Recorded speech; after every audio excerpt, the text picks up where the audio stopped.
রাহুল গান্ধীর ন্যায় যাত্রা ডিবিসি রোড দিয়ে বেরিয়ে কদমতলায় এসে পৌঁছেছে। আমরা রাহুল গান্ধীকে স্বাগত জানাচ্ছি। সারা রাস্তায় অসংখ্য মানুষের ভিড়, অসংখ্য মানুষের ভিড়। পারস্পরিক শুভেচ্ছা জ্ঞাপনের মাধ্যমে রাহুল গান্ধী এগিয়ে আসছেন কদমতলায়। জলপাইগুড়ি শহরের প্রাণ কেন্দ্রে রাহুল গান্ধী, জলপাইগুড়ি শহরের প্রাণ কেন্দ্রে রাহুল গান্ধী। সঙ্গে আছেন পশ্চিমবঙ্গ প্রদেশ কংগ্রেস কমিটির লড়াক নেতা মাননীয় অধীর রঞ্জন চৌধুরী। জলপাইগুড়ি শহরের প্রাণ কেন্দ্রে রাহুল গান্ধী। আমরা জলপাইগুড়িবাসীর পক্ষে অনুরোধ করব, আমরা জলপাইগুড়িবাসীর পক্ষে অধীরদার মাধ্যমে অনুরোধ করব রাহুল গান্ধীকে 2 মিনিটের জন্য কদমতলায় নামতে। আমরা অনুরোধ করব রাহুল গান্ধীকে 2 মিনিটের জন্য কদমতলায় নামতে। অধীরদার মাধ্যমে অনুরোধ করছি রাহুল গান্ধীকে জলপাইগুড়ির প্রাণ কেন্দ্র কদমতলায় 2 মিনিটের জন্য দাঁড়াতে। Will be grateful to him.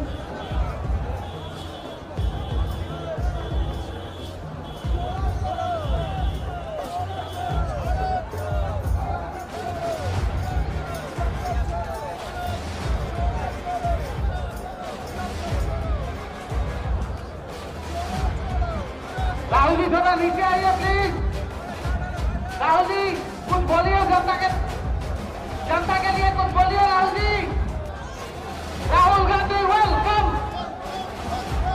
Rahul Gandhi स्वागतम, राहुल गांधी स्वागतम, राहुल गांधी जिंदाबाद, राहुल गांधी जिंदाबाद, राहुल गांधी जिंदाबाद, आदित्य चौधरी जिंदाबाद, आदित्य चौधरी जिंदाबाद।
आप सबका मैं दिल से धन्यवाद करना चाहता हूं कि आप यहां आए और इतने प्यार से आपने मेरा स्वागत किया।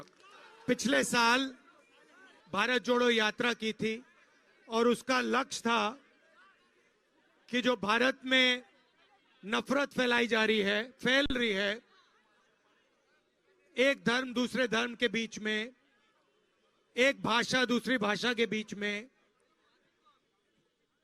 एक प्रदेश दूसरे प्रदेश के बीच में, इसके खिलाफ हम सबको मिलके खड़ा होना चाहिए। आप सहमत हैं इससे कि देश को नफरत से, हिंसा से फायदा नहीं होता है? ये अगर कोई भी हिंदुस्तानी शांति से आंख बंद करके अपने आप से पूछे कि नफरत से, हिंसा से मेरा फायदा होता है या देश का फायदा होता है, उसको अंदर से ही जवाब मिलेगा कि नफरत से, हिंसा से किसी को कुछ फायदा नहीं होता है। मगर हमें देखने को मिल रहा है कि आस्ते आस्ते ये जो मोहब्बत का देश है, इसमें आस्ते आस्ते से नफरत फैलती जा रही है। इसका कारण है, अगर आप किसी भी युवा से पूछो कि आप पढ़ाई करने के बाद क्या करना चाहते हो, तो सारे के सारे युवा आपको कहेंगे मैं जॉब करना चाहता हूं, मैं रोजगार चाहता हूं, मैं इंजीनियर बनना चाहता हूं, मैं डॉक्टर बनना चाहता हूं, मैं लॉयर बनना चाहता हूं। मगर देश की सच्चाई है कि आज हिंदुस्तान में अगर हम रोजगार चाहिए तो उनको रोजगार नहीं मिल सकता है। ये और जो देश के युवाओं के सपने हैं, उन सपनों को देश के युवा पूरा नहीं कर पा रहे हैं और इसके कारण उनके दिल में नफरत, क्रोध और गुस्सा पैदा हो रहा है। तो भारत जोड़ो यात्रा का सबसे पहला लक्ष्य था, कन्याकुमारी से कश्मीर हम चले और लक्ष्य था कि हम लाखों युवाओं से, माताओं बहनों से, बुजुर्गों से बात करें, उनके दिल में जो है उसको सुने और उनका हाथ पकड़े और उनके गले लगे। लोगों ने कहा कि आप कन्याकुमारी से कश्मीर गए, मगर बंगाल का क्या होगा, असम का क्या, उड़ीसा का क्या होगा, नागालैंड, मणिपुर, इनका क्या होगा? इसलिए हमने निर्णय लिया कि हम ईस्ट से वेस्ट, मणिपुर से महाराष्ट्र फिर से भारत जोड़ो यात्रा करेंगे और इसीलिए आज हम यहां आपके सामने खड़े हैं, सिलीगुड़ी में आपके सामने खड़े हैं।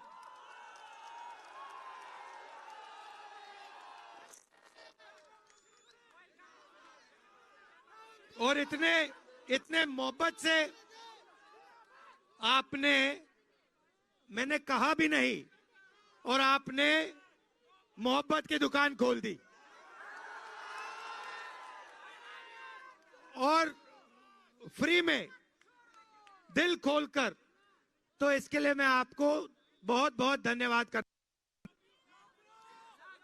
काफी टाइम से ऐसी यात्रा हमने बंगाल में नहीं की है और मैं चाहता था कि मैं आपके बीच में आकर, ऐसे दूर से नहीं, स्टेज से नहीं, हेलो, स्टेज से नहीं, मगर ऐसे आपके बीच में आके आपकी बात सुनो। यात्रा में हम भाषण 15-20 मिनट का करते हैं, मगर 7-8 घंटे हम आपके बीच में आते हैं, किसानों से बात करते हैं, मजदूरों से, युवाओं से बात करते हैं। हमने इस यात्रा में न्याय शब्द भी जोड़ दिया है। पिछली यात्रा भारत जोड़ो यात्रा थी, इसमें हमने न्याय शब्द भी जोड़ दिया है। क्योंकि हमें लगता है कि हिंदुस्तान में नफरत का कारण, हिंसा का कारण अन्याय भी है। आपने देखा कि दिल्ली में जो सरकार है, पूरा का पूरा काम वो इन बड़े उद्योगपतियों के लिए करते हैं। आपने देखा होगा कि एयरपोर्ट्स, अदानी जी, एयरपोर्ट्स, पोर्ट्स, माइंस, इंफ्रास्ट्रक्चर, बिजली, पावर, सबका सब 2-3 बड़े बड़े लोगों के हाथ में जा रहा है। मगर अगर कोई व्यक्ति है जो बढ़ाई का काम करता है और सोचता है कि एक दिन मैं फर्नीचर की कंपनी बनाना चाहता हूं, या अगर कोई है छोटा सा मैकेनिक है कि एक दिन मैं ऐसी गाड़ी बनाना चाहता हूं, अपनी कंपनी खोलना चाहता हूं, या एक युवा है जो गरीब है, वो इंजीनियर बनना चाहता है और कहता है मैं इंजीनियरिंग की कंपनी खोलना चाहता हूं, तो उन सब के लिए दरवाजा बंद है। ये जो कंपनी है, ये कौन सी गाड़ी है? टोयोटा गाड़ी है ना? आप समझो, इसका मालिक जापान में मैकेनिक था। मैकेनिक ने काम शुरू किया, आस्ते आस्ते आस्ते आस्ते उसने ये टोयोटा कंपनी बना दी। हिंदुस्तान में कोई भी मैकेनिक ये सपना नहीं देख सकता है। अगर मैकेनिक ये सपना देखेगा, बाकी लोग उसका मजाक उड़ाएंगे। मगर सत्य है ना, अगर एक बढ़ाई ये सपना देखे तो अरबपति लोग उसका मजाक उड़ाएंगे, कहेंगे कर रहा है। मगर हम चाहते हैं कि हिंदुस्तान का मैकेनिक, हिंदुस्तान का बढ़ाई, हिंदुस्तान का गरीब से गरीब किसान एक सपना देख पाए कि मैं भी गाड़ी की कंपनी बनाना चाहता हूं, मैं भी इंजीनियरिंग कंपनी बनाना चाहता हूं, मैं भी यूनिवर्सिटी खोलना चाहता हूं, मैं भी कॉलेज खोलना चाहता हूं। ये तो ऐसा हिंदुस्तान हम चाहते हैं जिसमें जो काम करता है उसकी इज्जत हो। आजकल मुझे कहना अच्छा नहीं लगता है, मगर जो दलाली करता है उसकी इज्जत है, जो काम करता है उसकी इज्जत नहीं है। और अगर हम रोजगार की बात करते हैं, तो जिस दिन जो हमारा हाथ से काम करता है, चाहे वो मैकेनिक हो, किसान हो, बढ़ई हो, जिस दिन उसकी इस देश में इज्जत हो जाएगी, उस दिन आसानी से इस देश के युवाओं को रोजगार मिलना शुरू हो जाएगा।